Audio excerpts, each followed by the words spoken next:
Nathan Barry, c'est renvoyé au filet. À la ligne bleue, Vincent Fredette, l'ancien des Saguenay, longe la ligne bleue, tente de se donner l'espace, s'en va au filet et compte! Ça l'a dévié sur Turgeon, j'ai l'impression. Probablement. Et à voir la réaction de Jérémy Dubois-Larouche, c'est peut-être. Peut-être lui. Non, c'est Zachaël Turgeon, voilà. Ça semble être Turgeon qui se dirige au banc des Foreurs en premier lieu, mais bon contrôle de rondelle de la part de Vincent Fredette qui patine tout près de la ligne bleue et qui s'offre le meilleur angle de tir possible avec du trafic devant le filet de Gravel. Un bon tir du poignet qui n'a pas été en mesure de bloquer Xavier Sarrazin qui était en pression. Il y avait... Qui est envoyé à la gauche de Blackburn par Fontaine. Kulikov en pression avec Montreuil en fond de territoire. Ça revient à Kulikov. Kulikov veut couper. C'est libre. Encore. Et compte! Il fallait bien que j'en parle. Justin Boissel. C'est 1-1. Son deuxième de la saison.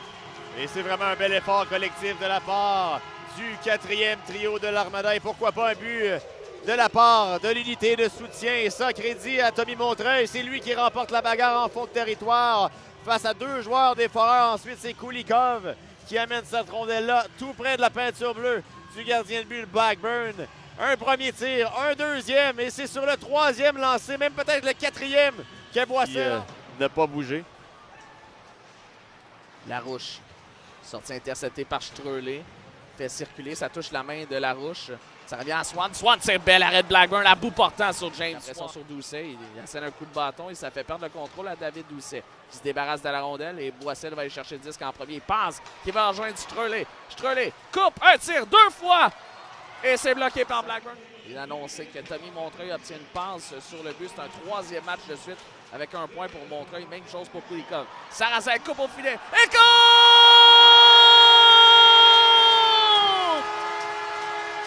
Et voilà ce but en fin de période, Vincent. Et c'est l'Armada qui le marque en infériorité numérique. Et qui l'eût cru? Un 15e cette année pour Xavier Sarrazin. C'est 2-1. Et il avait été chercher un but important hier. Xavier Sarrazin, il fait la même chose avec une passe de Swan qui attire presque deux joueurs des Foreurs. Et c'est Siboulka, la ligne bleue de l'Armada, qui n'a pas été en mesure de contrôler cette rondelle. Et la contre-attaque s'est opérée de l'autre côté avec Swan, qui a une belle passe derrière lui à Sarrazin. Là, on fait chuter Montreuil qui a peut-être simplement perdu l'équilibre. Ouellette, sur sa droite pour Robin. Tient compte Louis Robin. Et c'est l'égalité 2-2. Un excellent tir de Robin dans la lucarne. Et que dire de cette passe de Mathis Ouellette? Une passe transversale d'un point de mise en jeu à un autre vers Louis Robin. Et Gravel n'a pas été en mesure de faire le déplacement assez rapidement. C'est Larose qui a été attiré par Ouellette et ça a un peu isolé par la suite le joueur suisse Louis Robin, lui qui en est à pratiquement un point par match depuis le début de la saison et tout un tir. Il saute par-dessus son bâton. Fauchon doit être prudent avec le plongeon de Brisson. Fauchon se défait de sa pression transversale. Denis attire l'arrêt. Et là, quel arrêt contre! Et non, on refuse le but. Il est à ça. Brisson s'amène transversale pour Denis à le mieux. À Fauchon.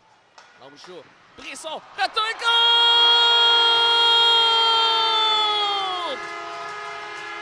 Sur le retour, Michael Denis, c'est 3-2.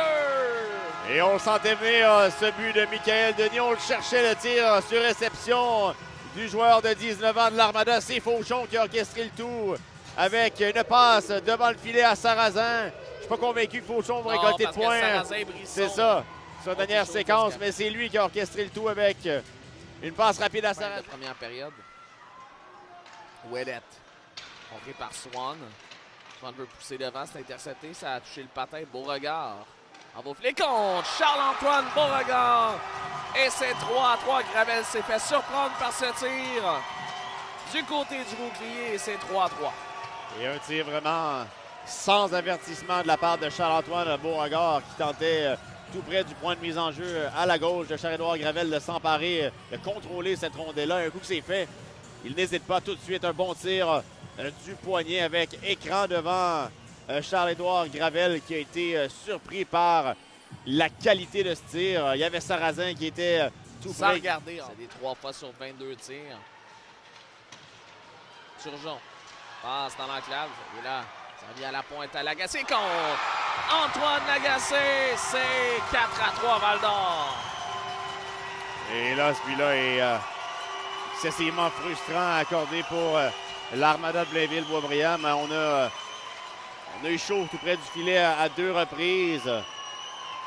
Strelé qui s'est interposé au départ de Mathis Cloutier. Là, c'était l'annonce du but de tir. Philippe Paquette. Ça va lui revenir bloqué par Blackburn. Du revers. Et goal!